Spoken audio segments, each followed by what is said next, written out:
ನಾನು ಅವನ ಜೊತೆಲಿರಬೇಕು, ಅವನ ಜೊತೆನೇ ಜೀವನ ಮಾಡಬೇಕು ಅಂತ ಹೇಳ್ದ.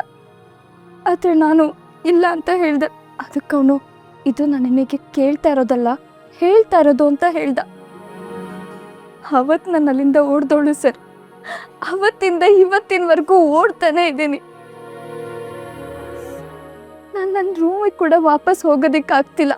ಯಾಕಂದರೆ ಅವನಿಗೆ ನನ್ನ ರೂಮ್ ಎಲ್ಲಿದೆ ಅಂತ ಕೂಡ ಗೊತ್ತು. ಕಾಲೇಜಿಗೆ ಕೂಡ ಹೋಗೋಕ್ಕಾಗಿಲ್ಲ ಸರ್.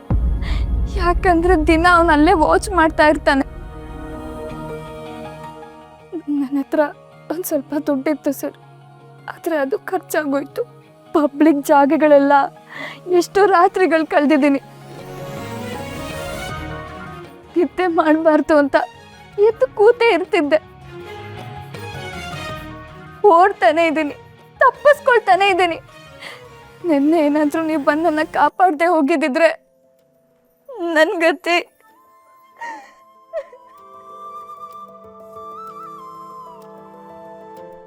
ನಿಜ ಹೇಳ್ಬೇಕಂದ್ರೆ ಎಲ್ಲೂ ಯಾರು ನನ್ಗಂತ ಇಲ್ಲ.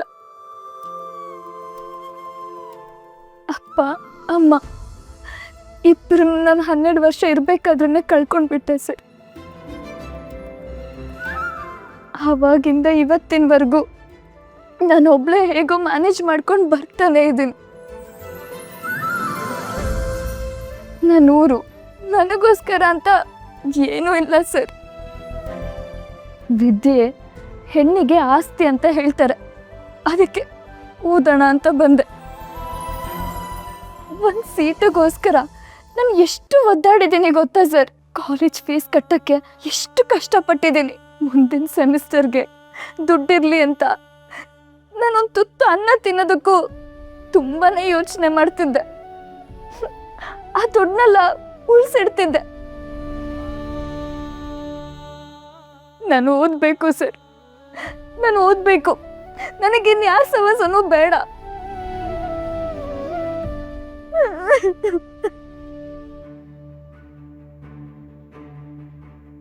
ಸಾರಿ ಸರ್, ನನ್ನಿಂದ ನಿಮಗೆ ತುಂಬ ತೊಂದರೆ ಆಯಿತು ಅನ್ಸುತ್ತೆ. ನನ್ನಿಂದ ಬೇರೆ ಯಾರಿಗೂ ತೊಂದರೆ ಆಗಬಾರ್ದು. ನಾನು ಬರೀ ನನ್ನ ಜೀವ ಉಳಿಸ್ಕೊಳ್ಳೋದಕ್ಕೋಸ್ಕರ ಓಡ್ತಾ ಇದ್ದೆ. ಅಷ್ಟರಲ್ಲಿ ನಿಮ್ಮ ಕಾರ್ ಬಂತು, ನೀವಿಬ್ರು ಬಂದ್ರಿ. ಸಾರಿ. ಅಯ್ಯೋ, ಏನಮ್ಮ ಇದಲ್ಲ. ಸಾರಿ ಎಲ್ಲ ಕೇಳೋ ಅವಶ್ಯಕತೆ ಇಲ್ಲ. ಸುಮ್ಮನೆ ಇರು. ಇಲ್ಲಿ ನಿಂಗೆ ಯಾವ ತೊಂದರೆನೂ ಇಲ್ಲ. ನಿನಗೆ ಸಹಾಯ ಬೇಕಿತ್ತು, ಇಲ್ಲಿ ಸಿಕ್ಕಿದೆ. ನೀನು ಆರಾಮಾಗಿರು ಸ್ವಲ್ಪ ದಿನ.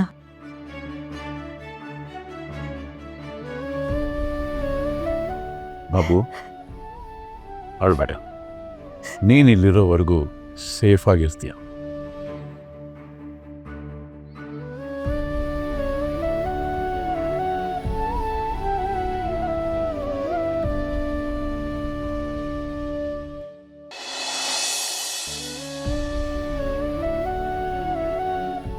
ನೋಡು, ನೀನೇನು ಮಾತಾಡೋ ಅವಶ್ಯಕತೆ ಇಲ್ಲ.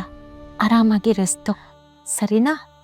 ನೀವಿಬ್ರು ಮಾಡಿರೋ ಸಹಾಯಕ್ಕೆ ನನಗೆ ಥ್ಯಾಂಕ್ಸ್ ಹೇಳೋದಕ್ಕೆ ಪದಗಳೇ ಇಲ್ಲ.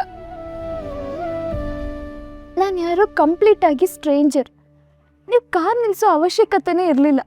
ನಿಮ್ಮ ಪಾಡಿಗೆ ನೀವು ಹೋಗ್ಬೋದಿತ್ತು. ನೀವಿಬ್ರು ನನಗೋಸ್ಕರ ಕಾರ್ ನಿಲ್ಲಿಸಿ ನನ್ನನ್ನು ಇಲ್ಲಿ ಕರ್ಕೊಬರೋ ಅವಶ್ಯಕತೆ ಇರಲಿಲ್ಲ. ನನಗೋಸ್ಕರ ಡಾಕ್ಟ್ರನ್ನ ಕರೆಸಿ ನನಗೆ ಟ್ರೀಟ್ಮೆಂಟ್ ಕೊಡಿಸೋ ಅವಶ್ಯಕತೆನೂ ಇರಲಿಲ್ಲ. ಇಂಥ ದೊಡ್ಡ ಗುಣ ಯಾರಿಗಿರುತ್ತೆ ಹೇಳಿ? ನಿಮ್ಮ ಉಪಕಾರನ ನಾನು ಯಾವತ್ತೂ ಮರೆಯಲ್ಲ. ಈ ಪ್ರಪಂಚದಲ್ಲಿ ಇನ್ನೂ ಒಳ್ಳೆಯವರಿದ್ದಾರೆ ಅನ್ನೋದಕ್ಕೆ ನೀವಿಬ್ರು ಪ್ರೂವ್ ಮಾಡಿಬಿಟ್ರಿ. ಸ್ವಲ್ಪ ದಿನದಿಂದ ಅಂತೂ ಭೂಮಿ ಮೇಲೆ ಒಳ್ಳೆಯವರೇ ಇಲ್ಲ ಅಂತ ಅನ್ಕೊಂಡ್ಬಿಟ್ಟಿದ್ದೆ. ಆದರೆ ನೀವು ನನಗೋಸ್ಕರ ನಿಂತ್ರಿ. ಇನ್ಮೇಲೆ ನಾನು ಧೈರ್ಯವಾಗಿರ್ತೀನಿ. ನಾನು ಧೈರ್ಯವಾಗಿರಬಲ್ಲೆ ಅನ್ನೋದನ್ನ ನೀವು ನನಗೆ ತೋರಿಸ್ಕೊಟ್ಟಿದ್ದೀರ. ಸರಿ, ನಾನಿನ್ನು ಹೊರಡ್ತೀನಿ. ಕುತ್ಕೊಳ್ಳಮ್ಮ ಸುಮ್ಮನೆ. ಎಲ್ಲಿಗೆ ಹೋಗ್ತೀಯಾ? ಇರೋದಕ್ಕೆ ಜಾಗ ಇಲ್ಲ, ಊಟ ಮಾಡೋದಕ್ಕೆ ದುಡ್ಡಿಲ್ಲ. ಎಲ್ಲಿ ಹೋಗ್ತೀಯಾ ನೀನು? ಮತ್ತೆ ಆ ರೌಡಿಗಳು ಬಂದು ನಿನ್ಗೆ ತೊಂದರೆ ಕೊಟ್ರೆ? ಇವತ್ತಿನಿಂದ ಈ ಮನೆನ ನಿನ್ನ ಮನೆ ಅಂತ ಅನ್ಕೊ. ನಿನಗೆ ಎಲ್ಲಿವರೆಗೂ ಇರಬೇಕು ಅಂತ ಅನಿಸುತ್ತೋ ಅಲ್ಲಿವರೆಗೂ ನೀನು ಇಲ್ಲಿರಬಹುದು. ನಿನಗೆ ಯಾರೂ ಇಲ್ಲ ಅಂತ ಮಾತ್ರ ಅನ್ಕೋಬೇಡ. ನಾವೆಲ್ಲ ಇದ್ದೀವಿ ನಿನ್ನ ಜೊತೆಯಲ್ಲಿ. ನಿನ್ನ ಕಾಲ ಮೇಲೆ ನೀನು ನಿಂತ್ಕೊಳ್ಳೋವರೆಗೂ ನೀನು ಈ ಮನೇಲಿ ಇರ್ಬೋದು. ನಿನಗೆ ಇಲ್ಲಿ ಯಾರೂ ತೊಂದರೆ ಮಾಡೋದಿಲ್ಲ. ಅರ್ಥ ಆಯ್ತಾ? ಬೇಡ ಸರ್, ಸುಮ್ಮನೆ ನಿಮಗೆ ತೊಂದರೆ ಆಗತ್ತೆ. ನೀವು ಆಲ್ರೆಡಿ ನನಗೆ ತುಂಬ ಜಾಸ್ತಿನೇ ಹೆಲ್ಪ್ ಮಾಡಿದ್ದೀರ. ಇನ್ನೂ ನಿಮಗೆ ನಾನು ತೊಂದರೆ ಕೊಡೋದಕ್ಕೆ ಇಷ್ಟಪಡೋದಿಲ್ಲ. ಆ ಜನಗಳಿದಾರಲ್ಲ, ಅವ್ರು ನನ್ನ ಹುಡ್ಕೊಂಡು ಮತ್ತೆ ಇಲ್ಲಿಗೂ ಬರ್ಬೋದು. ಸುಮ್ಮನೆ ನನ್ನಿಂದ ನಿಮಗೆ ರಿಸ್ಕ್ ಆಗುತ್ತೆ. ಬೇಡ ಸರ್. ಸುಮ್ಮನೆ ಹೇಳೋದನ್ನ ಕೇಳಿಸ್ಕೊಮ್ಮ. ಇಲ್ಲಿ ನಿನಗೆ ಸೇಫ್ಟಿ ಇದೆ, ಒಂದು ಆಶ್ರಯ ಇದೆ, ಇರೋದಕ್ಕೆ ಒಂದು ರೂಮ್ ಇದೆ, ಆಯಿತಾ? ನಿನ್ನನ್ನು ಪ್ರೊಟೆಕ್ಟ್ ಮಾಡೋದಕ್ಕೆ ನಮ್ಮ ಫ್ಯಾಮಿಲಿನಲ್ಲಿ ಜನ ಇದ್ದಾರೆ. ಇದಕ್ಕೆ ಮೇಲೂ ನಿನ್ನಿಂದ ನಮ್ಗೆ ಏನಮ್ಮ ತೊಂದರೆ ಆಗುತ್ತೆ? ಅವ್ರು ಒಂದು ವೇಳೆ ಬಂದ್ರೂ ಯಾರೂ ಏನೂ ಮಾಡೋದಕ್ಕಾಗೋದಿಲ್ಲ. ಅರ್ಥ ಆಯ್ತಾ ಅಲ್ವಾ ಅಣ್ಣ? ಖಂಡಿತ. ಇಲ್ಲಿ ಬಂದವರು ಸುಲಭ ವಾಪಸ್ ಹೋಗೋಕ್ಕಾಗೋದಿಲ್ಲ. ನೆಮ್ಮದಿಯಾಗಿರೋ ನೀನು. ಕೆಟ್ಟ ಜನಕ್ಕೆ ಈ ಮನೆ ಯಾವತ್ತೂ ಆಶ್ರಯ ಕೊಡೋದಿಲ್ಲ, ತಕ್ಷಣ ಹೊರಗೆ ಕಳಿಸುತ್ತೆ. ಅರ್ಥ ಆಯ್ತಾ? ನಿಮಗೆ ಹೇಗೆ ಥ್ಯಾಂಕ್ಸ್ ಹೇಳಬೇಕು ಅಂತಲೇ ನನಗೆ ಗೊತ್ತಾಗ್ತಾ ಇಲ್ಲ. Thank you, thank you.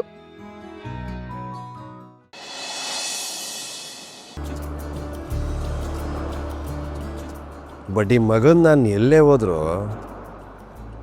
ಯಾವ ದಾರಿಗೆ ಹೋದ್ರು ಕರ್ಕೊಂಬಂದು ಕೊನೆಗೆ ನಿಲ್ಸೋದೆ ನಿನ್ನ ಹತ್ರ. ನೀ ನನ್ನ ಲೈಫಿಗೆ ಬಂದಮೇಲೆ ನನ್ನ ಲೈಫೇ ಉಲ್ಟಂಪಲ್ಟಾಗಿ ನಿಂತ್ಕೊಂಡ್ಬಿಟ್ಟಿದೆ. ಆ ನಿನ್ನ ನಗು, ಆ ನಿನ್ನ ಹುಸಿ ಕೋಪ, ನೀನು ಮುದ್ದಾಗಿ ಮಾತಾಡೋದು, ಇದೆಲ್ಲ ನೀನು ಇಲ್ಲದೆ ನೆನೆಸ್ಕೊಳ್ಳೋಕ್ಕೆ ನನಗೆ ಕಷ್ಟ ಆಗುತ್ತೆ. ಸಾಧ್ಯನೇ ಆಗಲ್ಲ ರುಕು.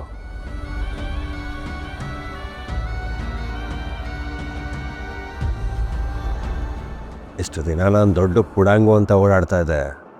ನೀನು ಬಂದಮೇಲೆ ನನ್ನ ಲೈಫ್ ಅಸ್ತಿತ್ವದ ಬಣ್ಣಗಳೇ ಚೇಂಜ್ ಮಾಡಿಬಿಟ್ಟಿದ್ಯಾ.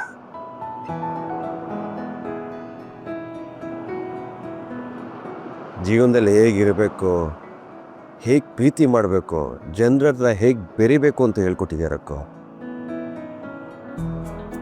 ನನ್ನ ಲೈಫಲ್ಲಿ ಭಾರ ಆಗಿರೋ ಎಲ್ಲ ವಿಷಯಗಳನ್ನ ತೆಗೆದಿಟ್ಟು ಖುಷಿಯಾಗಿರೋದನ್ನ ಹೇಳ್ಕೊಟ್ಟಿದ್ಯಾ. ಪ್ರೀತಿ ಮಾಡೋದು ಹೇಳ್ಕೊಟ್ಟಿದ್ಯಾ, ಜನರ ಜೊತೆ ಬೆರೆಯೋದನ್ನ ಹೇಳ್ಕೊಟ್ಟಿದ್ಯಾ. ಪ್ರತಿದಿನ ಕಿತ್ತೋಗಿರೋ ನನ್ನ ಲೈಫು ಉದ್ಧಾರ ಆಗೋದಕ್ಕೆ ಏನೇನು ಕೆಲಸ ಮಾಡಬೇಕು ಅಂತ ಹೇಳ್ಕೊಟ್ಟಿದ್ಯಾ. ನನ್ನ ಲೈಫಲ್ಲಿ ಏನೇ ಒಂದು ವಿಷಯ ಶುರುವಾಗಬೇಕು ಅಂದರೆ ಅದಕ್ಕೆ ನೀನು ಕಾಲಿಡಲೇಬೇಕು ರುಕು.